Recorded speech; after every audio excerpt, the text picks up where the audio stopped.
Hey everybody, Josh the RV Nerd with Bishop's RV out here in Meridian, Idaho today, taking a look at a fifth wheel toy hauler. Now, as you can see, we carry all kinds of different brands of these things. At the end of the day, the one that is kind of starting to sort of become my guilty pleasure favorite is these guys. Ooh, baby, I love the A.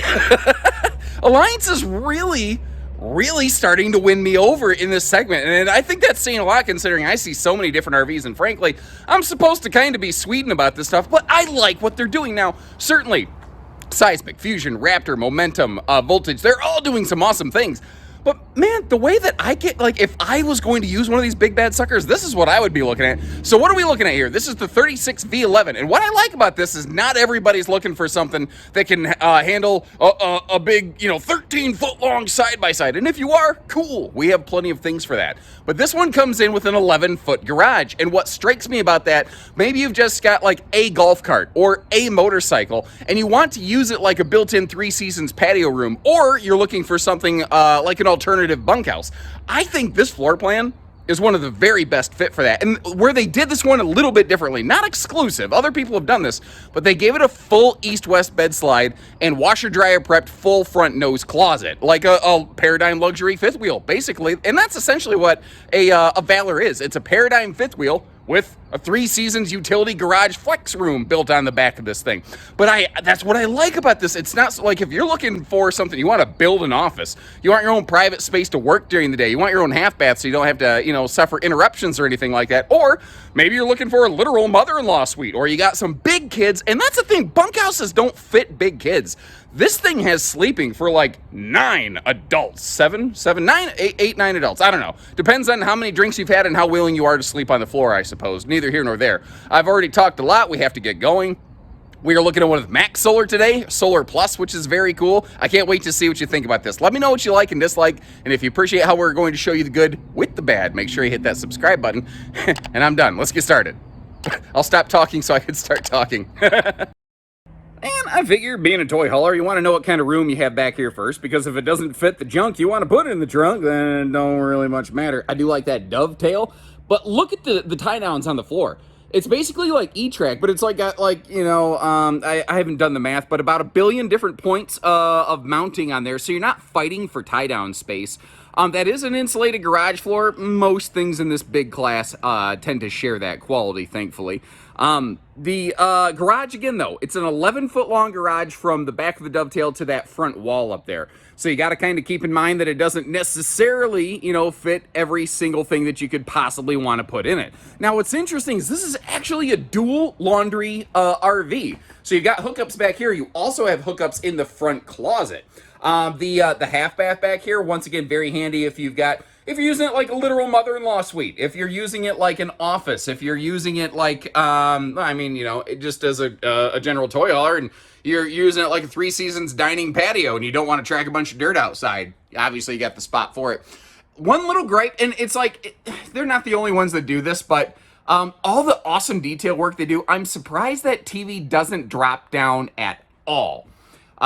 When you are sitting down here at bench level, it is perfectly visible. The beds don't really get in the way from what I've noticed anyway, but I'm not an actual owner. I haven't used this thing a great deal. I'd like to kind of hear from you folks. And by the way, before we get too far along, I do want to mention that these have that Three Seasons like patio wall that a lot of people like, where you can close it off but leave the patio door open and in the ramp, as it were, in ramp or patio mode. Oh, I'm telling you guys, it's I didn't realize I was coming to Idaho during the peak of their heat wave. It's 9 in the morning and it's already 87 degrees and it's going to be a scorcher today. And I've got like 9 trailers I'm going to try to get to. I don't even know if my camera is going to be able to handle it. Neither here nor there. What are we looking at? Well, being a toy hauler, you have like the ultimate in flexibility, kind of like a U.S.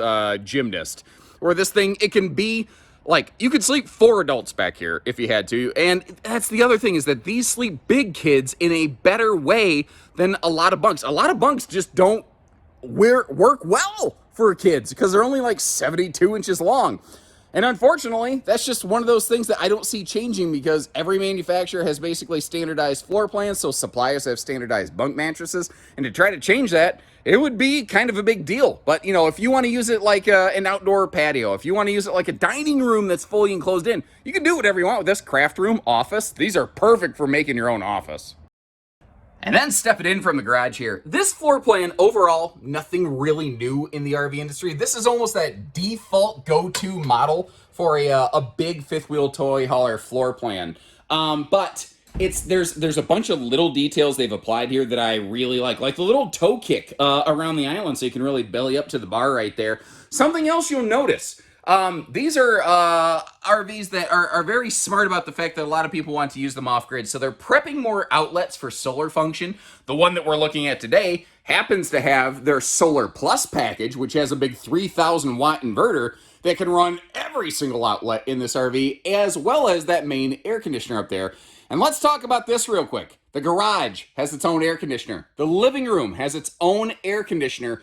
The bedroom and the bathroom share a mini centralized ducted air system, but the garage and the living room are standalone non-ducted ACs. In total, this has 40,500 BTUs of cooling power and a 40,000 BTU furnace and 12-volt tank heaters and a partridge in a pear tree.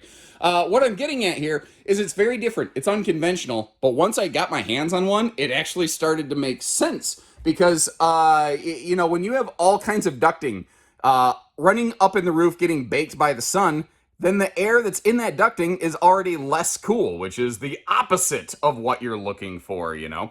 The other thing that I noticed on this floor plan, they maximized the sofa. They gave it a 4-seater party sofa over here instead of the common 3-seater. And notice too, did you notice both the kitchen and the living room are carpetless floor flush, no toe stubber slides. And they're using the same flooring in the slide they used in the main floor. That is something that personally I really, really enjoy.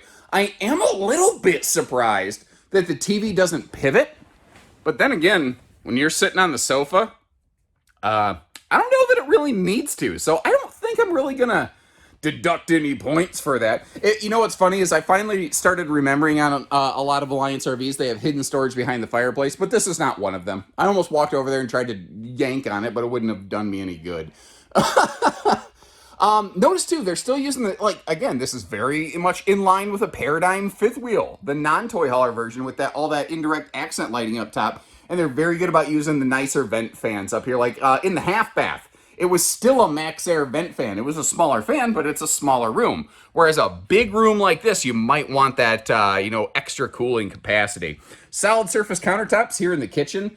And one of the other things that's nice with a lot of toy haulers, because the roof doesn't taper down in the living room since it has to stay all the way up for the garage in the back, you end up with these really tall slides, which means they can have big windows and storage. And then again, that 4-seater party couch, the 2 end chairs are recliners, power recliners. The 2 middle chairs are still manual recliners, and the 2 middle chairs also have fold-down consoles that have USB and household outlets in them. And because this one is built with Solar Plus, you can operate all of that stuff when you're boondocking, which is cool. Now, this has convection microwave oven. This also has a larger 22-inch oven over there in the slide.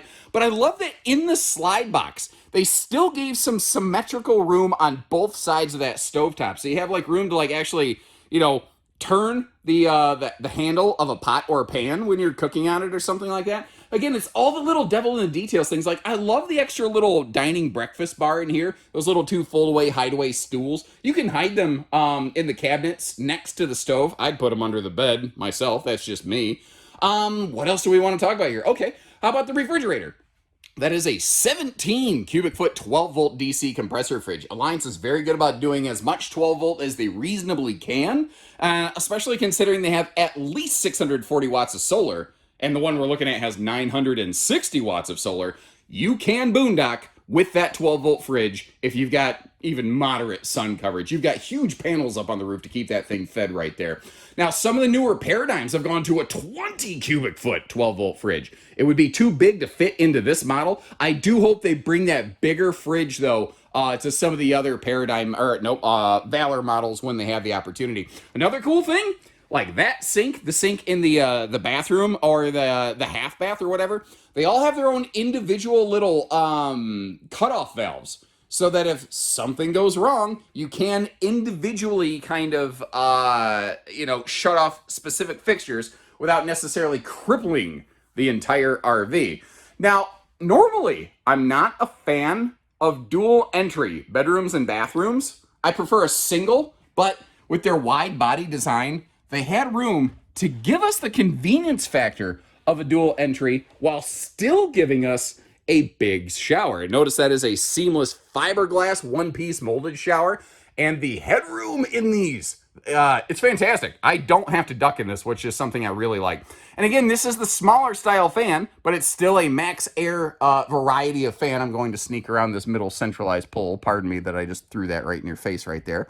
And it does get some pretty solid airflow. And again, this is intended to be a small room, but it doesn't look like much, but built-in storage like that. So you actually have a place to put your towels. It's just the little details that I really like about these. The little backlit morning mirror. I'm telling you, it's the touches that I really, really prefer in these. Like the soft close lid on the toilet, because I'm a clumsy guy, and I have a way of making an extreme racket in the middle of the night. So, kind of nice that they're taking care of me on that. Now, they also do a very cool thing. The living room, the bedroom here, they're all on their own little dimmer switches, which is kind of neat. Because I have the system where I can turn the lights down, and my wife goes, knock it off, turn those back on. You have your choice between a queen or a king bed. We're looking at king today. I'm not going to call them CPAP side stands. I don't want to insult you that way. Little phone side stand, though. Enough, but it's got household and USB outlets on it, which is very cool, even with the king bed. So the queen, you just get a little bit more space. And again, the bedroom and the bathroom, they do share a centrally ducted air conditioning unit, but only in a small centrally ducted system, since the living room takes care of itself, the garage takes care of itself. Looking around up here, again, something they did a little bit differently is the way they handled that front closet. But for now, doing our X-ray vision below the bed, as it were, you always have a mine and yours side-by-side closet. Now, in the middle of all that, you have your washer and dryer hookups. So you have your choice of either putting in a combo unit or a side-by-side washer dryer, not stackable. So you have a choice. You have two different locations, like 3 or 4 different ways that you could accomplish some form of laundry in this RV. Kind of neat. By the way, all the TVs we're looking at, they're all 12 volt, and they are smart TVs. That is a very uncommon find in the towable business. But as per my usual nerdy way of doing things, I like to close up the slides and showcase everything in road mode. You can see we're very readily accessible up here. Obviously, our, depending on what you have loaded in the garage, the half bath should also be available. But with the bathroom right over here in the hallway side by the door, shouldn't be an issue. Oh, we had a bird blessing on the window. How sweet. That was so, so nice. Anyway, the question becomes what happens downstairs. And like most fifth wheel toy haulers, you lose most of it. I do like, though, they did make sure we can still access part of the refrigerator with the slide closed. That was a nice little touch. And if you appreciate the nice little touches, like the way that we close the slides to show you all this stuff, make sure you hit that subscribe button. And I'm going to sweat my face off and head outside after I probably sunscreen up. Now we're a little bit wedged in here on the outside. Not going to be exactly able to give you the full-on broadside view that I would like to, but I think we're going to get the general idea. One of the things I like to give them credit for is the fact that they're actually putting the speakers not all the way up at the roof line where all they really do is blow away the neighbors. You see that extra large entry handle. You also see that they are using the zero gravity stable steps, the ones that are easier to put up and down because they can support their own weight, so you don't got to worry about them falling on your head or anything like that. Only caveat to these, make sure you really have that door all the way open if you're going to put them up or down. But that does hide the cool little cold water sprayer port. And this doesn't have the world's biggest front pass-through, but that's pretty common actually in fifth wheel toy haulers. The good news is, you have an 11-foot wide body garage back there that's going to do the trick for you. I do like that they're using that more vinyl or linoleum style floor in the garage. But one thing I'm going to give them just a little -1 knock for, just a tiny thing. These doors, none of these doors that open horizontally have any sort of holdback on them. Oops. You didn't see that. Okay. Everything's fine. Nothing happened. What I'm getting at is if there was any kind of wind, those things are kind of a pain in the butt. And, you know, that's something that I only want to have to deal with from my proctologist most of the time. Moving on, enough of my personal life. You've got the Moride shock dampening suspension on the wheels with wet bolt fasteners, Dexter axles, 7K Dexter axles at that. And then you see the Kurt Rotoflex pin box. By default, these are all generator ready. You can get a 5500 Onan generator. And by default, you normally have a 40 amp charge controller and 640 watts of solar up on the roof.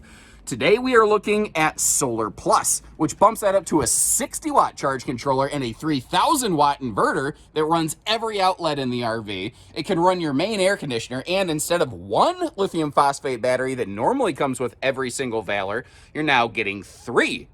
But notice how there's a lot of room in there? If you wanted to go nuts and throw a lot of battery, coverage in that thing, you absolutely could. By the way, as I'm learning more about solar, I'm really learning more about a little bit of what I'm going to call the solar magic ratio, where basically you want 2 watts of solar on the roof for every amp hour of batteries you have for most applications. That's a really good baseline starting line. So, up top here, we've got, say, just shy of 1,000 watts of solar. Ideally, for in a more common situation, you'd want about 500 amp hours of batteries to go with it. And there's more than enough room to do that and then some. I do like how these key lock. And by the way, none of these locks outside are that common 751 key lock. If you don't know what I mean, if you're new to this, a lot of RVs have the exact same baggage door key, and this is thankfully not one of them. Now, the cold water sprayer port that you saw, that little hose can be used on it. But over here in our docking center, we also have a hot-cold, outside shower, just, pretty much right where you want it in most situations. Motion-activated lighting. Notice how all of our gray and black tank poles and everything are in here and protected. One of the other things that I really like on these, and more brands are getting better about it, but they give us this little access panel right here. If you want to be able to get back behind there to check your valves for winterizing or anything like that, you can do all that. And push, salt and pepper, push it. Okay, what do we have here? We have a single sewer outlet. Yes, because they did pump everything together. That is what you want to see. We also have an enclosed forced air heated belly, radiant barrier, and 12-volt tank heaters all the way around this thing so that you can survive those nastier, colder climates. Now, as we make our way back here to the fueling station, okay. There's some, this voltage doesn't like the fact that they left the steps down. Who put that there? Anyway, as we make our way back here to the fueling station, one of the things I want to mention, I said for the colder climates. Now, there's still a limit. People go, hey, I'm going to go camping, in the mountains of Montana. It's going to be -30. What RV is good for me? None are proven for that. And a lot of people are going to say the phrases 4 seasons or all seasons. I will not be one of them. That is a hill I am willing to die on 1,000% of the time, because it's just not true. There are not all seasons RVs. Now, if you go skirting this thing, if you add a supplemental belly heater, you're probably going to be able to survive some pretty nasty stuff, as long as you're really hard chugging that furnace. At the same time, consider the fact that if it's that cold, how are you actually getting water into the RV? Not everybody thinks of that either. And there are some things that you can do, like, heat tape the lines, but if the frost line gets low enough, it could actually freeze the water line coming into the RV, and then you're donezo anyway. So just a little thing I wanted to stop here. I realized the way that I said that kind of sounded like, you can camp in this thing with the abominable snowman. That's not what I'm saying. I want you to know what's real, what's not. And by the way, as long as I'm standing here, we have dual 30-gallon fuel cells. So one dedicated to generator, one dedicated to whatever toys you want. That allows you to do dual fuel in case you got some kind of hot rod, you want to use some high octane stuff. Or what you can do is just use all of it for the generator. They don't cross over though. They don't bleed. You have to take the toy fuel and cross it over and fill up the generator fuel. Not really exactly that hard, considering it's got a fuel pump built right on it. And if you've ever put fuel into a Geo Metro, you know what that's all about. Neither here nor there. I love the color palette and the graphical, decal action going on these Valors. That black, white, and red just looks bad to the bone, baby. I love that. Backing our way up here, we have that ramp patio system. But what's really cool, take a look at this. This is what I'm going to call the 0G ramp patio system, where basically it's self-supporting, kind of like those stable steps. In a sense, it works very much like the hatchback of an SUV. It does have a key lock to unlock it, but you can also manually just pull a ripcord on the inside. You see that yellow dangler hanging down right now? Technical term. That is a like an emergency trunk release latch, like when you get kidnapped by the by Nikki and Vinny, and you gotta wiggle your way out of the you know, the trunk space there. Now, just to give you a good look at that ramp all closed up, what's cool with that 0G system, because it uses a different lock, like, people can't just like come up and like cut the locks on your garage and get into your garage. It's just a little bit more secure. You're also seeing how they're giving us the steps that lock on there to get you up and down to the patio space. And of course, we kind of looked at it a little bit earlier, but you got that 3 seasons wall over there. One of the other things I really like here, well, 2 things actually. First of all, the fact that they split the awning, because you got that big, deep super slide like dead in the middle of this thing. It would be screwing up your awning space. Well, they make sure that you get to maximize that. And then down here, this is brilliant. This is brilliant. Frankly, I don't know if not just every fifth wheel toy hauler, I'm thinking more and more RVs and vehicles should start having an onboard air compressor, so that if you need to, you know, air up your tires, or let's say you've got some kind of air tools or something like that you want to run, like, you could do some work with this thing. And it's just sitting out here. It's under the skirt of the RV. It's beside the I-beam. It's just in otherwise wasted space. It's just brilliant. That morning sun is not being kind to us. Good Lord. So like I said when we began this is kind of becoming a little bit of my personal favorite brand, but that doesn't mean it's the best one for you.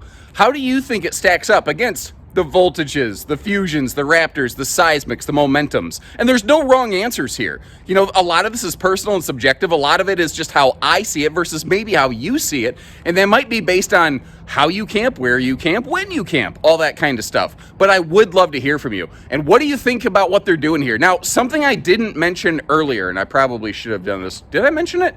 I think I did mention it now that I mention it.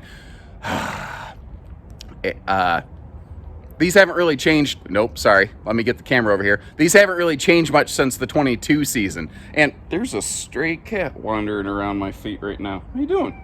Wow, nice random stray cat. Keeping us mouse free out here. I've rambled enough. You get the idea. They haven't really changed much since 22 is what I was going to say. So if you see one of my, like if you're looking at a 2023 Valor, look at my 22 videos and they're going to equally apply. I'm probably not going to reshoot essentially an identical unit this year. So until next time, I've, again, rambled on too long. Take care, stay safe, have fun, and happy camping, everyone. There she goes. There she goes again. Probably off to record the next installment of the Puss in Boots series from the Shrek spin-offs.